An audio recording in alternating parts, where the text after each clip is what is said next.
본문 말씀 제목을 믿음으로 벽을 파괴하라라는 제목으로 함께 여러분들과 함께 은혜를 나누어 보고자 합니다. 계속해서 이번 한 달 동안 전도사님들이 돌아가면서 믿음을 켜라, 페이스 온이라는 대주제로 여러분들과 함께 하나님의 말씀을 나누고 있습니다. 이제 조금 믿음은 무엇인가, 하나님의 자녀는 어떻게 살아가야 하는가에 대해서 감이 조금 잡히십니까? 네, 아무도 대답 안 하시는 것, 아직 감이 안 잡히신 것 같습니다. 그렇지만 우리에게는 시간이 남아 있습니다. 오늘과 다음 주 배나무 전도사님 때까지 시간이 남아 있으니까 우리가 믿음이 무엇인가, 믿음의 사람들은 어떻게 살아내야 하는가에 대해서 우리가 감을 잡아서 승리하는 삶을 이어나갔으면 좋겠습니다. 오늘 말씀은 마가복음 9장 17절에서 29절의 말씀의 중심으로 성경 구석구석에 있는 믿음의 사람에 대해서 우리가 함께 나누어 볼 것입니다. 그래서 성경에 있는 믿음의 사람은 어떻게 살아왔는가, 믿음의 사람은 어떻게 살아야 한다는가에 대해서 우리가 나누고, 사실 이제 성경 전체적으로 보면요, 믿음으로 시작하여서 믿음으로 끝나는 믿음의 책이 바로 성경책이고, 또한 현 시대를 살아가고 있는 우리들에게 믿음 생활, 믿음은 이런 것이다 라는 것을 우리에게 가르쳐주고 있고 잘 정리한 것이 바로 성경입니다. 여러분들에게 먼저 질문을 드리고 시작하고자 합니다. 세상 사람, 흔히 말해서 믿음 생활하지 않는 사람이 우리에게 질문을 합니다. 믿음은 무엇입니까? 믿음 생활은 무엇입니까? 라고 질문을 했을 때 우리는 과연 무엇이라고 답변을 할까요? 유튜브로 실시간 영상 예배를 드리고 계시는 우리 성도님들과 현장 예배 모여서 우리 드리는 우리 성도님들 한번 곰곰이 생각해 봅시다. 세상 사람들이 누구 집사, 누구 장로님, 믿음은 무엇입니까? 믿음 생활은 과연 무엇입니까? 라고 질문했을 때 과연 나는 무엇이라고 대답할 것인가? 우리가 한번 생각해 보았으면 좋겠습니다. 성경에서 보면요, 믿음은 히브리서 11장 1절에 믿음은 바라는 것들의 실상이요 보이지 않는 것들의 증거니라고 되어 있고, 또한 오늘 말씀 23절에 보면은 예수님께서 하셨던 것처럼 믿음은 능히 하지 못하는 일이 없는 것이다 라고 말씀하시며, 로마서 10장 9절에도 보면 내가 만일 내 입으로 예수를 주로 시인하며 또 하나님께서 그를 죽인 자 가운데서 살리신 것을 내 마음에 믿으면 구원을 받으리라 라고 얘기하고 있습니다. 그러면 제 생각이 궁금하시지 않습니까? 오진호 전도사 앞에 나 설교하고 있는 사람이 믿음이 무엇으로 정의하는가 궁금하시지 않으십니까? 궁금하시죠? 궁금하시지 않고 가르쳐 드리겠습니다. 믿음은 내 앞에 막아선 벽을 파괴하는 것입니다. 그것이 바로 믿음이다라고 생각합니다. 그래서 우리가 총 3가지로 나누어서 과연 내 앞에 있는 벽은 무엇인지 우리가 면밀히 살펴보도록 하겠습니다. 첫 번째로는 두려움의 벽을 믿음으로 파괴하라입니다. 두려움의 벽을 믿음으로 파괴하라입니다. 우리는 살아가면서 수없이도 많은 두려움 속에 사로잡힐 때가 있을까요? 없을까요? 네, 있습니다. 우리 살아가면서 수없이도 많은 두려움이 우리에게 다가옵니다. 다가옵니다. 근데 이 두려움을 가져오는 핵심은 무엇인가 생각을 해봤는데요, 첫 번째로 내가 생각하지 못했던 일들이 일어났을 때 그 두려움이 어마어마하더라고요. 내가 생각하지도 못했던 그 일들이 생기니까 그 두려움이 엄청나고 그 벽이 세워진다라는 것입니다. 우리 하나님이 주신 삶으로 세상 가운데 살아가 보아도 아시지 않습니까? 항상 나의 가는 이 길이, 나의 인생길이, 나의 삶의 길이 항상 평탄하고 평안하고 아무 걱정 근심 없는 그러한 인생길을 살아오셨습니까? 그렇지 않지 않습니까? 우리가 살아오면서 정말 알지도 못하는 그 일들이 일어나고 생각지도 못했던 그 일들이 일어나니까 내 마음속에 그 큰 두려움이 자리 잡는다라는 그런 정리가 되더라고요. 오늘 말씀에서도 등장하는 그 귀신 들린 아이의 아버지도 같이 맞이한 그 어려움과 두려움을 참 많이 느꼈습니다. 10개월 동안 우리가 아이를 기다리지 않습니까? 10개월 기다리는 아이가 세상빛을 보고 엄마의 태에서 나왔을 때 이 아버지는 너무나도 행복했지, 귀신 들릴 것이다 라고 생각이나 했겠습니까? 누구 하나 알지 못했고 귀신 들린 걸 알았을 때 그 아버지의 그 마음은 너무나도 큰 두려움에 사로잡혔을 것입니다. 전혀 생각하지 못했던 곳에 어려운 문제, 이 고난, 시험이 찾아오니까 우리는 두려움 속으로 점점점 침몰하고 가는 그 과정을 우리가 가졌다라는 겁니다. 우리들 삶도 자세히 들여다보면 생각지도 못한 그 두려움들이 많이 등장합니다. 2020년 세계의 코로나19가 강타했습니다. 그 후에 지금 10월 중순이 되는 오늘날까지 수많은 자영업자들이 가게 셔터를 내려야 했습니다. 이렇게 자신의 그 가게 셔터를 닫아야 할 줄 누가 알았겠습니까? 많은 기업의 경제난을 겪으면서 많은 사람들이 퇴사하는 일들이 일어나고 있습니다. 이렇게 될 줄 누가 알았으며 이런 사태가 일어났을 때 이 사람들이 가지는 그 두려움은 얼마나 클까요? 앞으로 어떻게 살아야 하는지, 지금 내가 챙기고 있는, 내가 책임져야 하는 그 가족들을 어떻게 챙겨야 하는지, 내가 앞으로 무엇을 해야 하는지 등 참 많은 두려움이 강타한 2020년인 것 같습니다. 성경에서도 요셉을 보면요, 요셉은 아버지의 사랑을 너무나도 많이 받았습니다. 듬뿍 받았습니다. 흘러 넘치도록 받은 사람이 바로 요셉이었습니다. 근데 그 듬뿍 사랑을 받을 때 요셉은 직감했겠습니까? 내가 나중에 노예로 팔려가겠구나. 내가 진짜 노예로 팔려가서 고생 좀 하겠구나. 이렇게 요셉은 알았을까요? 몰랐습니다. 그냥 사랑받는 그날 있었고 갑자기 한순간에 어떻게 인생이 두려움 속으로 사로잡혀 버렸습니다. 요셉 또한 자신 앞에 닥쳐있는 그 막막한 현실 가운데 두려움이 분명히 자리 잡았을 것입니다.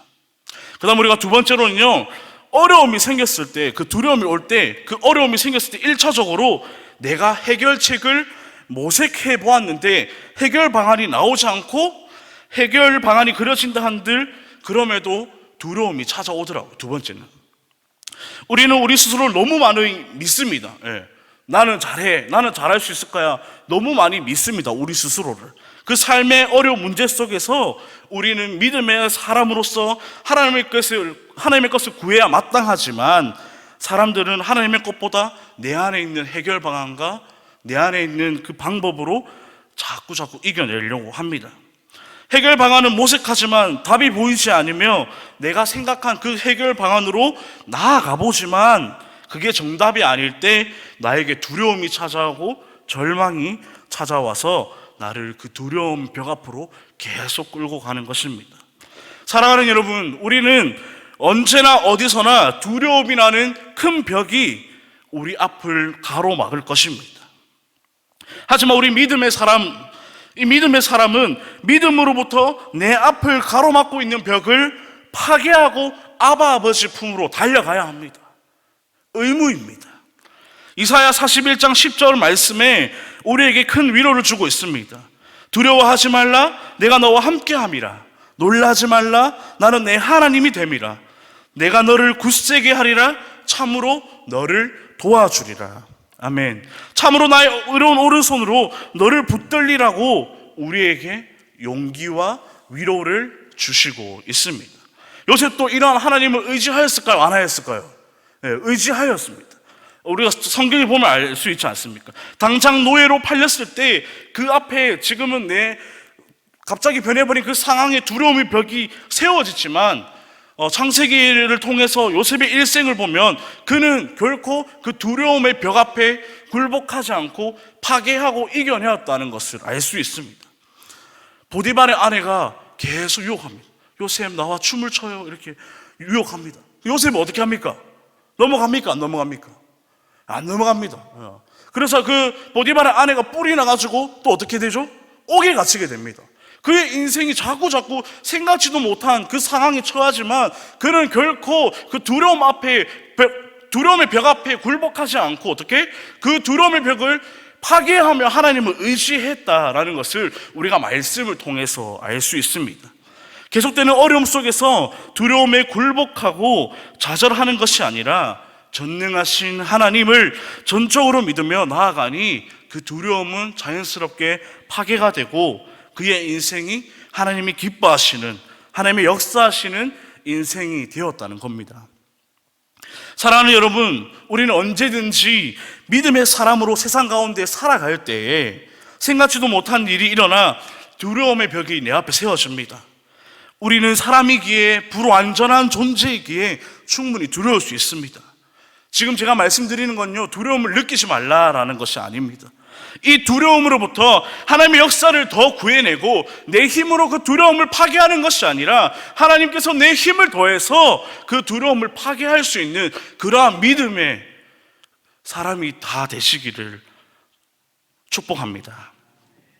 이제는 우리는 하나님의 의로운 손으로 말미암아 우리 앞에 막아선 두려움이라는 벽을 강함이 파괴하여서 저 표대를 향하여 우리는 믿음의 전쟁을 계속해야 합니다. 두려워하지 마, 놀라지 마. 내가 너를 창조하고 너를 위해 내가 있잖아.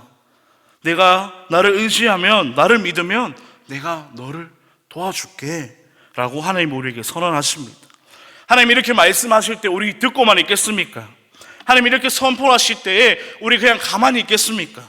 당장 내가 사로잡혀 있는 그 두려움을 하나님을 믿는 믿음으로 파괴하실 수 있길 바랍니다.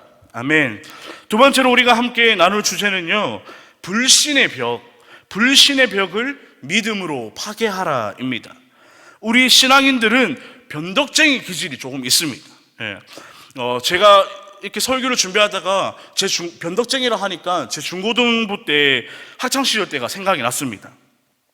저는 항상 매번 이제 방학 때만 되면 수련회 가는 것이 너무 즐거웠습니다. 기다려지고 기대하였습니다. 그간에 이제 학교 생활하면서 쌓아놨던 그 기도 제목들 다 보따리 싸가지고 짊어지고 이제 수련회를 가서 하나님 앞에 뜨겁게 기도해야지, 그런 마음으로 수련회 장소로 갑니다. 자, 그래서 이제 막 기도 시간이 됩니다. 가면 제 목소리가 큽니까? 작습니까? 제 목소리 크지 않습니까? 하고 그때 어린 생각으로 목소리가 크니까 하나님 들어주시겠지라고 하면서 주님 도와주시옵소서, 주님 나 좀 잘 살게 해주세요 하면서 막 큰 소리 지면서 기도합니다. 그러고 나서 휙 돌아서면은 하나님 불신하는 그런 마음들이 싹 드더라고. 보이지 않고 잡히지 않는 그러한 것들이 있으니까 하나님 내 기도 들었을까? 하나님 정말 계실까? 하여튼 이런 불신의 생각들이 조금씩 자라더라고요. 저만 그런 거 아니죠? 다 그런 경험 있으신, 제가 좀 이상한 사람이 되고 있습니다. 오늘 말씀에서도 불신하는 아버지, 의심하는 아버지의 모습이 나옵니다. 1차적으로 제자들로 하여금 귀신 들린 자신의 아이를 치유하고자 하였지만 어떻게 실패하고 말았습니다.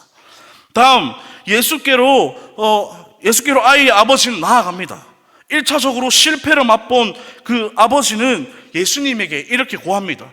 아니 무엇이든 할 수 있거든, 예수님 우리를 좀 불쌍히 여겨 주시옵소서, 우리를 좀 불쌍히 여겨서 도와주세요 라고 말을 합니다. 그래서 이 말을 들은 예수님께서 23절에 이렇게 말씀하십니다. 할 수 있거든이 무슨 말이냐? 믿는 자에게는 능히 못하지 못할 일이 없느니라고 선언하십니다. 그 말을 들은 아이의 아버지는 곧장 예수님에게 간절히 구합니다. 내가 믿나이다, 내가 믿습니다, 내 믿음 없는 것을 좀 도와주시옵소서 예수님, 이렇게 아이의 아버지는 예수님에게 구합니다. 그런데 잘 생각해 보면요, 어쩌면 이 아이의 아버지는 충분히 불신할 수밖에 없는 그런 상황이었을 것입니다. 그간 이제 아이가 귀신이 들리고 자신의 아이를 어떻게 내버려 둘 수 없지 않습니까? 치유하고 귀신을 쫓아내기 위해서 여러 가지 수단과 방법을 가리지 않고 해보았지 않겠습니까?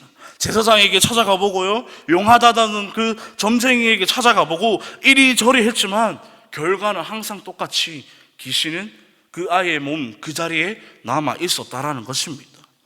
그 상황 가운데서 하루하루를 보내다가 예수님이 근처에 오신다는 소문을 듣고 전적으로 예수님 하실 수 있겠다, 예수님이 다 되지라는 그 믿음으로 나아간 것이 아니라 반신반의했던 그 마음으로 나아갔겠죠. 혹시 모르니까 이번 한 번도 속내셈 치고 한번 데려나가 보자 라고 생각했겠죠.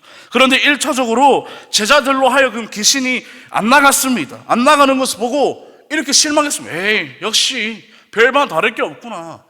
뭐 소문만 자자하지 뭐 아무것도 없구나. 이렇게 생각했겠죠. 그런데 1차적으로 제자들에게 갔고 2차적으로 예수님에게 나아갑니다. 예수님이 나아갈 때도 어떻게 생각했겠어요? 그 제자들인데 뭐 예수님이랑 별반 다를 게 있겠어라고 생각을 했겠죠. 즉 불신하고 신뢰하지 못한 심령으로 나아간 것입니다. 하지만 후에 어떻게 됩니까? 우리 말씀 통해 볼 수 있지 않습니까? 예수님께서 그놈에게 선포하시는 그 영성에 넘어가 믿음을 고백하니 그동안 그 아이에 있던 귀신이 어떻게 빠져나갔다라는 것입니다. 귀신을 쫓는 역사가 일어났다는 겁니다. 사랑하는 여러분, 결코 하나님이 하실 수 없기에 우리 인생 가운데 하나님의 역사를 못 보는 것이 아닙니다. 우리가 불신하고 의심하는 것들을 버리고 전적으로 하나님을 신뢰하고 하나님의 역사를 구할 때에, 믿을 때에 비로소 우리는 하나님의 크심을 얻을 수 있고 가질 수 있는 것입니다. 하나님이 못해서 안 하시는 거 아닙니다. 우리가 전적으로 의지하고 우리가 전적으로 믿음으로 나아가야지 하나님의 역사가 다른 사람의 역사가 아닌 내 역사가 되는 것입니다. 자녀를 키우셨던 분들은 대부분 이러한 경험이 있을 것 같습니다. 제 조카가 굉장히 말썽꾸러기였습니다. 지금 초등학생이 되었는데요. 그 조카가 어릴 적에 자기 키보다 높은 곳에 올라가려고 합니다. 올라가면은 갑자기 삼촌 하고 점프를 합니다. 그럼 제가 받아줄까요? 아이고 하고 피할까요? 받아줘야죠. 받아줍니다. 그렇게 막 이런 놀이를 계속합니다. 자, 그러면 여기서 우리가 짚고 넘어가야 될 것은 조카가 자기 키보다 높은 곳에 올라가서 점프할 수 있는 그 이유는 무엇일까요? 삼촌을 믿었기 때문입니다. 서로 신뢰하였기 때문에 점프를 하고 저는 받아준 것이죠. 하나님과 우리 인간들 사이에서도 이와 마찬가지입니다. 마태복음 7장에서 11절 말씀을 보면요, 구하고 찾고 두드릴 때에 하나님은 우리에게 주실 것이고 찾게 해주실 것이고 열리게 해주실 것이다 라고 예수 그리스도가 선포하였습니다. 이러한 말씀 우리가 너무나도 잘 알고 잘 듣고 잘 배우지 않았습니까? 그리고 이하를 쭉 읽어나가다 보면요, 너희 중에 누가 아들이 떡을 달라 하는데 돌을 주며 생선을 달라 하는데 뱀을 줄 사람이 있겠느냐? 너희가 악한 자라도 좋은 것으로 자식에게 줄 줄 알거든 하물며 하늘에 계신 너희 아버지께서 구하는 자에게 좋은 것을 주시지 않겠느냐? 아멘. 예수님께서 우리에게 하신 말씀입니다. 이 말씀의 핵심은 무엇일까요? 불신하며 나아갈 수 없고 하나님께로 다가설 수 없습니다. 하지만 하나님을 온전히 믿을 때에, 신뢰할 때에 나의 어려움과 힘듦, 괴로움과 슬픔, 이러한 것들을 하나님께서 역사하셔서 다 해결해 주시고 치유해 주실 것이다 하는 그 믿음으로 나아가야지. 그래서 귀신 들린 아이가 치유된 것 같이 구할 때 구해지고 찾을 때 보여지고 두드릴 때 열려지는 그 은혜가 있을 것입니다. 그 전에 우리가 믿음을 잘 정비하여서요, 내 앞을 가로막고 있는 이 불신의 벽을, 이 불신의 큰 벽을 파괴하고 하나님의 역사가 끝없이 이어지는 은혜가 풍성하길 바랍니다. 세 번째로는요, 무기력함의 벽을 믿음으로 파괴하라입니다. 무기력함. 이 무기력함은 신앙인의 관점에서에 대한 그 무기력함을 뜻합니다. 우리가 신앙생활을 하다 보면 무기력함을 만납니다. 좀 쉽게 더 이해하자면 슬럼프입니다. 슬럼프라고 할 수 있겠죠. 언제 우리 믿음의 사람들은 무기력함에 빠지는가 곰곰이 한번 생각해 보았습니다. 생각해 보니까 우리 믿음의 사람들이 신앙의 슬럼프 및 무기력함에 빠지는 경우가 우리가 힘들 때, 어려울 때, 괴로울 때, 슬플 때, 외로울 때, 이럴 때의 무기력함에 빠지는 것이 아니라 정작 우리가 어려움에서 벗어나고 너무나도 살기 좋을 때, 지금 내가 처해 있는 이 주변 환경들, 내 환경들이 너무나도 평안할 때 우리 안에 무기력함의 벽이 세워진다라는 것을 생각해야 했습니다. 여러분들 공감하시는 부분입니까? 솔로몬을 보면 알 수 있습니다. 그는 다윗 아버지를 뒤를 따라서 왕위에 올랐습니다. 솔로몬이 왕위에 올랐고 당대의 이스라엘 역사상 가장 큰 힘을 가졌을 때였습니다.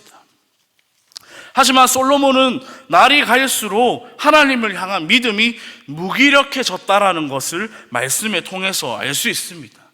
이 솔로몬의 무기력함의 끝은 부강했던 그 나라가 쇠약해지고 이스라엘이 둘로 나누어지는 그 결과를 초래하였습니다. 사랑하는 여러분, 무기력함은 단순히 아무것도 할 수 없는 것, 아무것도 하지 않는 상태를 말씀드리는 것이 아닙니다. 신앙의 무기력함이란 믿음으로 채워져야 하는, 믿음으로 성장해야 하는 그 부분들이 세상적인 것들로, 죄의 유혹으로 죄로 채워지기 마련이기 때문에 우리가 신앙의 무기력함에 빠져서 안 된다라고 여러분들에게 말씀드리는 것입니다. 그렇기에 우리의 믿음의 여정을 시작하신 분들은 결코 무기력함에 빠지지 않기 위해서 우리가 날마다 하나님과 대화하고, 때로는 긴밀하게, 때로는 뜨겁게 하나님과 대화하는 것이 필요합니다.